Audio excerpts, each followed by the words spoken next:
આવું છે માફી આપવી કે ના આપવી એ સમાજનો મુદ્દો છે, રાજકીય આગેવાનો નથી. અને જે ગોંડલમાં મીટિંગ થઈ એ મીટિંગમાં રાજકીય આગેવાનો હતા, સામાજિક આગેવાનો ત્યાં નહોતા. અને જે ટિપ્પણી, નિંદનીય ટિપ્પણી જે મહારાજાઓને લઈને અને અમારી છત્રાણીઓને લઈને જે ટિપ્પણી કરવામાં આવી રૂપાલાજી તરફથી એ માફી લાયક છે જ નથી. એટલે અમે આજે જે નિર્ણય લીધું છે, મેં આજે નિર્ણય લીધું છે, જે ભાજપામાંથી જે મેં રાજીનામું આપ્યું છે એનું જે મુખ્ય કારણ છે એ બે છે.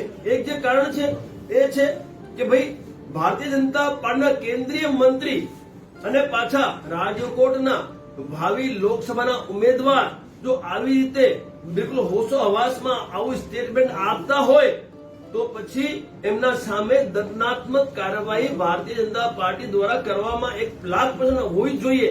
પરંતુ ક્યાંક ને ક્યાંક રાજકીય આગેવાનો દ્વારા આ જે આખી ઘટના છે એને ખતમ કરવાનું કાર્ય થઈ રહ્યું છે. એ કાલે ગોંડલમાં થયું. માત્ર ભાજપાના રાજકીય આગેવાનોના સમક્ષ રૂપાલાજીએ માફી માંગી. એ અમને સ્વીકાર્ય નથી, કારણ કે આક્રોશ ગુજરાતના તમામ ક્ષત્રિયોમાં છે. હવે આ આક્રોશ તો આખા ભારત વર્ષમાં ફેલાઈ ગયું છે.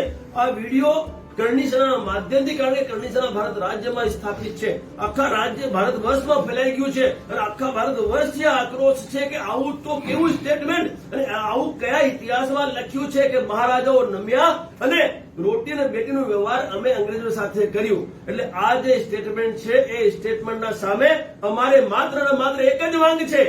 અમારે માત્ર એક જ માંગ છે, એક જ માંગ અમારી છે. એ માંગ છે કે જે લોકસભાનું ભાવિ ઉમેદવાર છે એ ઉમેદવારી તુરંત પ્રભાવથી એમની પાછી ખેંચવામાં આવે, દંડાત્મક કાર્યવાહી કરવામાં આવે. તો આ ઘટના જે બની છે એવી ઘટનાનું પુનરાવર્તન ભવિષ્યમાં ના થાય. કોઈ પણ રાજકીય નેતા હોય કે કોઈ પણ વ્યક્તિ આવો સ્ટેટમેન્ટ આપતા પહેલા 1 લાખ વાર વિચારે. એટલે અમે મેં સ્વયંભૂ પોતે આ ભારતીય જનતા પાર્ટીમાંથી રાજીનામું આપ્યું. હું તો મારા સમાજના જેટલા પણ ક્ષત્રિય રાજકીય આગેવાન જે છે ભાજપામાં જોડાયેલા એમને કહેવા માંગુ છું કે ચમત્કાર બતાવો અને રાજીનામા આપી દો. હું જોઉં છું કે કઈ રીતે આ રૂપાલાને ત્યાંથી ઉમેદવારી પાછી નહીં ખેંચાવતા. પણ આપણે સૌ શરૂઆત કરી અને મેં શરૂઆત કરી છે. હું રાજીનામું આપી ચૂક્યો છું. હવે આ તમામ રાજકીય આગેવાનો જે ભાજપામાં છે એમને પણ રાજીનામા ધરી દેવા જોઈએ. તો જ આ લોકોને ખબર પડે કે ક્ષત્રિયોએ શું બલિદાન આપ્યું છે આ દેશની જનતા માટે. ડે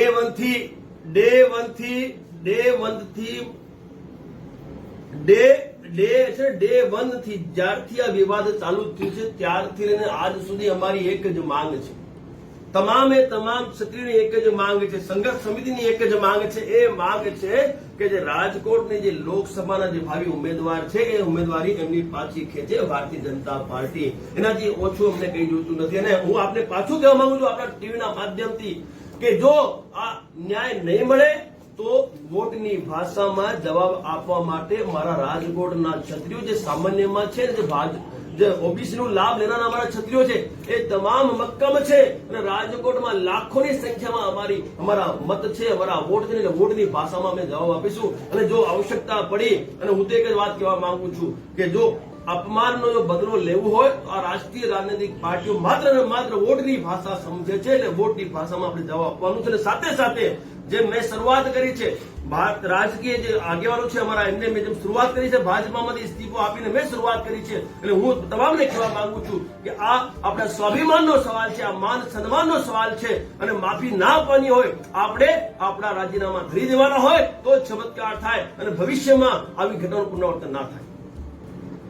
જયરાજસિંહ જાડેજાજી અમારા સમાજના પ્રતિષ્ઠિત અમારા ધરોહર છે, પરંતુ જે એમનું કાલનું જે સ્ટેટમેન્ટ છે એ સ્ટેટમેન્ટ લઈને મારે એમને જવાબ ના આપવો જોઈએ, કારણ કે અમારા लिए સન્માનની છે. પરંતુ કાલે જે મીટિંગ થઈ ને, જે ગોંડલમાં જે આખું જે આયોજન થયું એ ટોટલી જે આયોજન રાજકીય આગેવાનો દ્વારા કરવામાં આવ્યું. એ પણ માત્ર ભાજપાના જ રાજકીય આગેવાનો ઉપસ્થિતિ આપી અને કાલનું આયોજન એમણે પૂરું પાડ્યું છે. અને આ આયોજનમાં તમે જોયું કે એમને માફ કરી દીધા, પરંતુ સામાજિક આગેવાનો જે સમાજનો આક્રોશ હતો, જે માતાઓ બહેનો ત્યાં વિરોધ કરવા પહોંચી હતી, એમને ડિટેન કર્યા હતા. તો આજે પણ આક્રોશ તો વ્યાપ્ત જ છે. કારણ કે સમાજે આજે પણ રૂપાલાને માફ કર્યું નથી અને અમારી માંગ જે છે એ માંગ અમારે જ્યાં સુધી નહીં સ્વીકારે ત્યાર સુધી અમે પાછા વળીને નહીં જોઈએ. અને મેં કીધું આપને કે ક્ષત્રિયોની સંખ્યા બહુ મોટી છે ગુજરાતમાં અને માત્ર સામાન્યમાં નથી થતી, ક્ષત્રિયો ઓબીસીમાં પણ ઘણા બધા છે. અમારા ગરાસદાર, કાઠી, ગાડિયા, નાડોદા, હાથી, મૈયા, જગીરદાર, ઠાકોર સમાજ તમામ ક્ષત્રિયો આજે આક્રોશિત છે અને તમામ ક્ષત્રિયો આ લોકસભામાં બોર્ડની ભાષામાં જવાબ આપી અને ચમત્કાર દેખાડશે. ભવિષ્યમાં આવી ઘટના પુનરાવર્તન રોકશે. હવે આ સવાલનો જવાબ તમારે જયરાજસિંહની જોડે પૂછવો જોઈએ, મારા જોડે નહીં, કારણ કે એમણે નિર્ણય લીધું છે. હું તો આટલું જ કહીશ કે ભાઈ આ નિર્ણય સ્વીકાર્ય નથી. માફી અમારે નથી જોઈતી, અમારે કોઈની માફી નથી જોઈતી. આ એમણે ભાઈ સિમ્પલ છે, રાજકીય આગેવાન તરીકે એમને આ નિવેદન આપ્યું છે. રાજકીય છે, ભાજપાથી જોડાયેલા છે અને તમામ રાજકીય જે આગેવાનો એમની ઉપસ્થિતિમાં આ બધું થયું છે. બીજી કોઈ પાર્ટીના આગેવાન હતા ત્યાં? કોઈ નહોતા. કોઈ સામાજિક મોટા આગેવાન હતા? નહોતા. તો ભાઈ આક્રોશ સમાજનું છે, સામાજિક સંગઠન મેદાને ઉતર્યા છે. તો રાજકીય આગેવાનો શું નિર્ણય લે? ભાઈ એનું નિર્ણય લે છે સામાજિક સંગઠનોના આગેવાનો. અને એ નિર્ણય અમે લીધું છે કે અમારી જે માંગ છે એ માંગ છે કે જે રાજકોટની લોકસભાની જે ઉમેદવારી છે એ તુરંત પાછી ખેંચવામાં આવે. બાકી જીતવા તો નહીં જ દઈએ, જીતવા તો રૂપાલાને અમે નહીં જ દઈએ. રાજકોટથી લાખો વોટ છે. આ ક્ષત્રિયો છે ને, આ ક્ષત્રિયો બદલો લેખ છે અને આ અપમાન ઘોર અપમાન છે. એ અપમાનનો જવાબ દેવા માટે અમે ઉતર્યા છીએ મેદાને. બિલકુલ આખા ભારત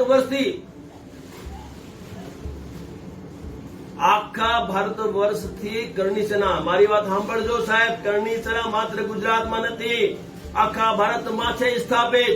આખા ભારતમાંથી રજૂઆત કરવામાં આવશે અને અપમાનનો બદલો લેવામાં આવશે.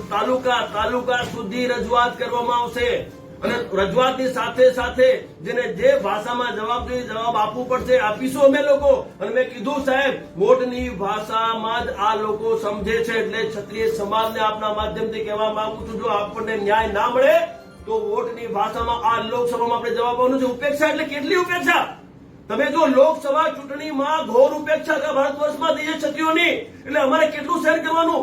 અખંડ ભારતના રચયિતા અમે, 570 રજવાડા આપનારા અમે, અને અમારી તમે ચૂંટણીમાં તમે અમારી ઉપેક્ષા કરો છો. અને સાથે તમારા મંત્રી, કેન્દ્રીય સ્તરના મંત્રી આવું નિમ્ન સ્તરનું સ્ટેટમેન્ટ આપે છે તો પણ તમે કોઈ દંડાત્મક કાર્યવાહી નથી કરતા એમના કેસમાં. તો સાહેબ આટલું તો અમે કઈ રીતે ચલાવી લઈશું? અમે નહીં ચલાવીએ. અને સાથે અમારે એટલું જ કેવું છે કે અપમાનનો બદલો તો આપણે લેવું જ છે અને વોટની ભાષામાં આપણે જવાબ આપવા માટે તૈયાર છે.